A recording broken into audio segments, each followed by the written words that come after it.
இன்னைக்கு உம்மத்துல பாரிய ஒரு முயற்சி. நான் சொன்னேன் ஹதீஸை விட்டு தூரமாக்குறதுக்காக வேண்டிண்டு இந்த ஹதீஸுகளுக்கெல்லாம் இந்த ஆயத்துகளுக்கெல்லாம் பிழையான விளக்கங்கள் இன்றைக்கு கொடுக்க ஆரம்பிச்சுட்டான். விரும்பினவங்க எல்லாம் விளக்கம் சொல்லக்கூடிய நிலைமை. வெறுமனே ஒரு மனுஷன் அரபியை தெரிஞ்சிக்கிறதுனால குர்ஆனுக்கு ஹதீஸுக்கு விளக்கம் சொல்றதுக்கு இயலாது. குர்ஆனுக்குரிய விளக்கம் ஹதீஸுக்குரிய விளக்கம் அதற்கு தகுதியானவர்களால் அது கொடுக்கப்பட வேண்டும். அதற்கு தகுதியானவர்களால் அந்த விளக்கங்கள் கொடுக்கப்படக்கூடிய நேரத்தில் தான் அந்த விளக்கங்கள் ஏற்றுக்கொள்ளப்படக்கூடிய விளக்கமாக இருக்கும். இப்ப என்ன விளக்கம் சொல்ல ஆரம்பிச்சாங்க?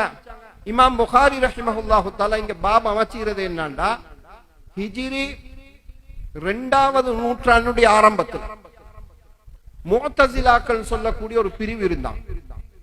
முஅ்தஸிலாக்கள் சொல்லக்கூடிய ஒரு பிழையான வழி தவறிய சிந்தனையுடைய ஒரு கூட்டம் 2வது நூற்றாண்டினுடைய ஆரம்பத்தில் இருந்தாங்க. இவங்களுடைய வாதம் என்ன இருந்துச்சுன்னா, இவங்களுடைய பல அஹ்லு சுன்னா வல் ஜமாஅ சுன்னத் வல் ஜமாஅத்காரர்களுக்கு மாத்தமான பல அடிப்படைகள் இருந்துச்சு.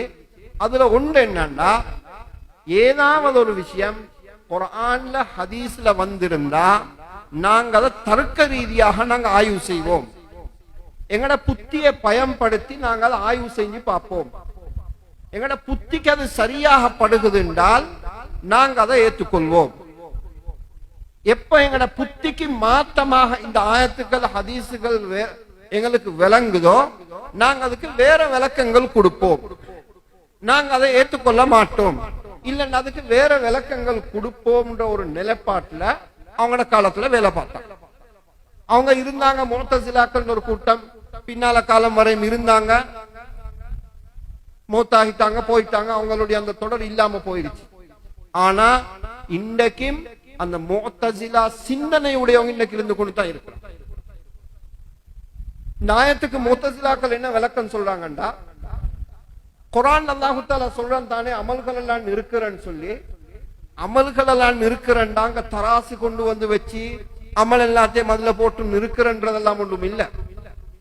அமல்களை நிற்கிறதுண்டா என்ன அர்த்தம்னா, நாளைக்கு அல்லாஹ் தஆலா எல்லாருக்கும் நீதியான தீர்ப்பு வழங்குவான். நீதிய அல்லாஹ் தஆலா நிலைநாட்டுவான். இதுதான் இந்த ஆயத்துக்களுக்கு விளக்கம் சொல்லி அவங்க அந்த நேரம் விளக்கம் சொல்ல ஆரம்பிச்சாங்க.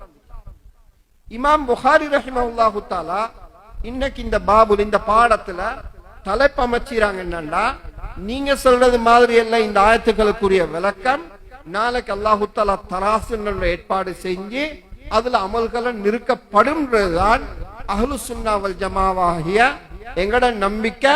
இதுதான் ஆதாரபூர்வமான செய்தி. இந்த தான் இமாம் புகாரி ரஹிமஹுல்லாஹு தஆலா இந்த பாடத்துல கொண்டு வந்தீங்க. நான் சொன்னேன் முஅ்தஸிலாக்கள் இருந்தாங்க, போயிட்டாங்க.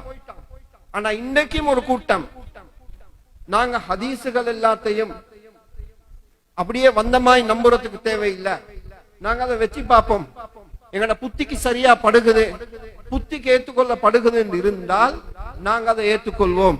இல்லைன்னா நாங்க அதை மிச்சம் எடுத்துக்கொள்ள தேவை இல்லை என்ற சிந்தனை உடையவங்க இன்றைக்கல்ல, இன்றைக்கு பல நூற்றாண்டுகளுக்கு முன்னாலேயே இந்த மாதிரியான ஒரு சூழல் உருவாக்கிட்டான். இந்தியாவில் இருக்குது.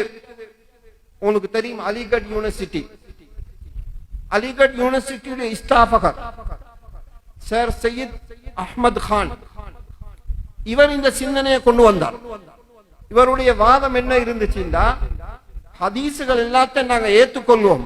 ஆனா ஒரு விஷயம் என்னன்னா, ஹதீஸுகள்ல எதெல்லாம் எங்கட புத்திக்கு உட்பட்டதாக இருக்குதோ, தர்க்க ரீதியாக நாங்க பார்க்கும் போதோ அது சரியானதாக இருக்குதோ அப்படியான ஹதீஸுகளை நாங்க ஏற்றுக்கொள்வோம். எங்கட புத்திக்கு அப்பால் இருக்குதுன்னு சொன்னா அதை நாங்க ஏற்றுக்கொள்ள மாட்டோம். ஒரு நிலைப்பாட்டை அவர் வந்தாரு.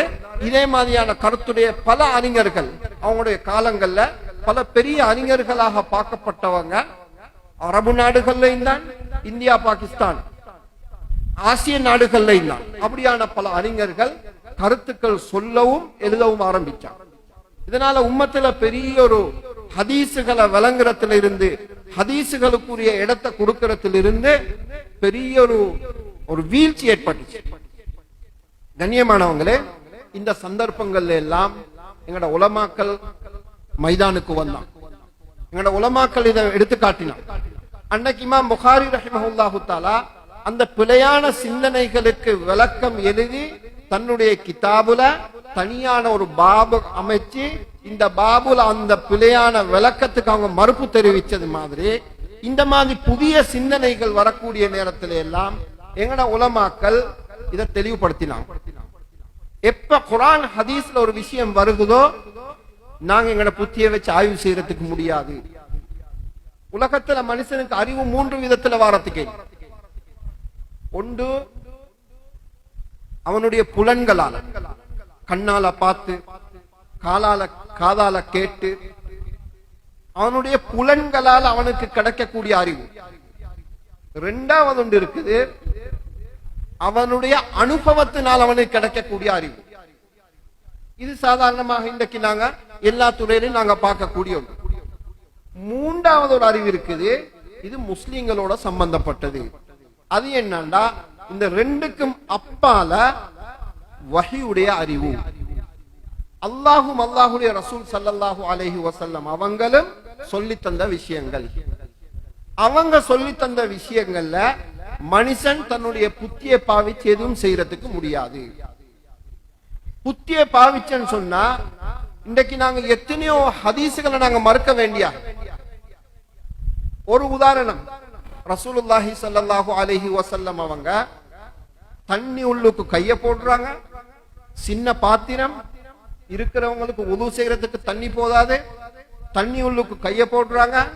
நபி அவங்களுடைய இந்த விரல் இடையில இருந்து தண்ணி ஊத்தெடுத்து கொண்டு இருக்குது. சுமார் 60 பேர் 70 பேர் அந்த தண்ணியில உது செய்யறாங்க. இது எங்கட புத்திக்கு படாது. விரலை வெட்டினா ரத்தம் வரும். சின்ன ஒரு பாத்திரத்துல தண்ணியில 70 பேர் உது செய்யறா. இதுல இருந்து சஹாபாக்கள் சொல்றாங்க, ரஅய்துல் மாஅ யம்பஉ மின் பைனி அஸாபிஹி, விரல்களுக்கு இடையால தண்ணி வந்து கொண்டிருக்கிறத நாங்க பார்த்தோம். ஊத்தெடுத்து கொண்டிருந்துச்சு தண்ணி. இது புத்திக்கு படாது. ஒரு இரவுல, மிஅராஜுடைய ஒரு இரவுல 7 வானங்களை தாண்டி அல்லாஹ்வை போய் சந்திச்சிட்டு காலையில சுபஹுடைய நேரத்துல நபி அலைஹிஸ்ஸலாத்து வஸ்ஸலாம் வந்துட்டாங்க. இது எப்படி சாத்தியமாகும்? இது எங்கட புத்தி ஏற்றுக்கொள்ளுமாண்டா? எங்கட புத்தி ஏற்றுக்கொள்ளாது. இங்கதான் குர்ஆன் சொல்லுது, அல்லதீன யுமினூன பில் கைப். மூமின்கள் சொல்லிட்டா அவங்க அதெல்லாம் பார்க்கிறதுக்கு இயலாது. எப்ப ஆதாரபூர்வமாக குர்ஆன் சுன்னால் எங்களுக்கு ஏதாவது ஒன்று கிடைக்குதோ அதுல எங்கட புத்தியை நாங்க பாவிக்கிறதுக்கு முடியாது. ஹதரத் அலி ரலியல்லாஹு தஆலா அதனால தான் சொன்னாங்க, லவ் கான தீனு பிர் ரஅய் லகான அஸ்ஃபலுல் குஃபி அவுலா மின் அஅலாஹு. உங்களுக்கு தெரியும், எங்கட நாட்டுல அது பாவனையில குறைவு இருக்குது. வெளிநாடுகள்ல கடுமையான குளிர்காலத்துல தோலால சொக்ஸ் போடுவான். தோலால சொக்ஸ் போடுவான்.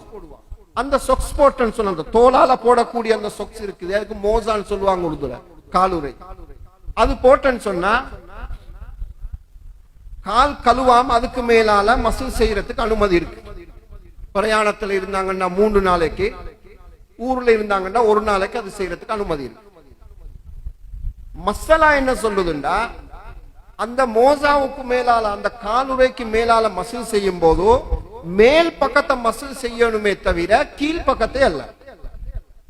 ஹதரத் அலி ரலியல்லாஹு தஆலா என்ன சொல்லி காட்டுறாங்கண்டா, மனுஷன் புத்திய வச்சு தீன பாக்குறதாக இருந்தால் இந்த மோசால காலுரையில எங்க மசில் செய்ய சொல்லிக்க வேணும்? கீழே தடவுங்கன்னு சொல்லியிருக்கேன். கீழே தான் ஊத்தப்படுது. கால் வச்சு நடக்கக்கூடிய பகுதி கீழ் பகுதி. ஆனா ஹதீஸ் சொல்லுது, நீங்க மேலால தான் மசில் செய்ய வேண்டும், மேலால தடாவுறது தான் கடமை. அதனால அலி ரலியல்லாஹு தஆலா இதைத்தான் சொல்லி காட்டு. எனவே கண்ணியமானவங்களே, இன்றைய பாடத்துல நாங்க எடுக்க வேண்டிய ஒரு முக்கியமான பாடம், இமாம் புகாரி ரஹ்மஹுல்லாஹு தஆலா இந்த பாடத்துல இந்த பாடத்தை கொண்டு வந்திருக்கிறதே இதை நிரூபிக்கிறதுக்கு தான். மார்க்க விஷயங்கள்ல சில விஷயங்கள் புத்திக்கு படும், புத்தியை வச்சு நாங்க ஆய்வு செஞ்சு கொள்ளலாம். ஆனா மார்க்க விஷயம் எல்லாத்தையும் மனுஷன் தன்னுடைய புத்தியை வச்சு ஆய்வு செய்ய போனால் அவன் எவ்வளவு விஷயங்களை மறுக்க வேண்டிய ஆகிடும், அவன் இஸ்லாத்தை விட்டு தூரமாக வேண்டிய நிலைமை வந்துடும். அதனால எந்தெந்த விஷயங்கள் ஆதாரபூர்வமாக எங்களுக்கு வருகுதோ அதை நாங்க ஏற்றுக்கொள்வோம். அதுதான் ஒரு மூமியினுடைய தன்மை. இப்ப இமாம் புகாரி ரஹ்மஹுல்லாஹு தஆலா இந்த பாடத்துல முதலாவது கொண்டு வந்தீராங்க வனல்லாஹுல் மவாசீனல் கிஸ்த லியௌமில் கியாமா. கியாமத்துடைய நாளில் அல்லாஹு தஆலா இந்த தராசுகளை ஏற்படுத்துவான். நாளைக்கு அல்லாஹு தஆலா நீதியை நிலைநாட்டுறதுக்காக வேண்டி தராசுகளை ஏற்படுத்துவான். மேலும் மக்களுடைய அமல்கள் எல்லாம் நிறுக்கப்படும்.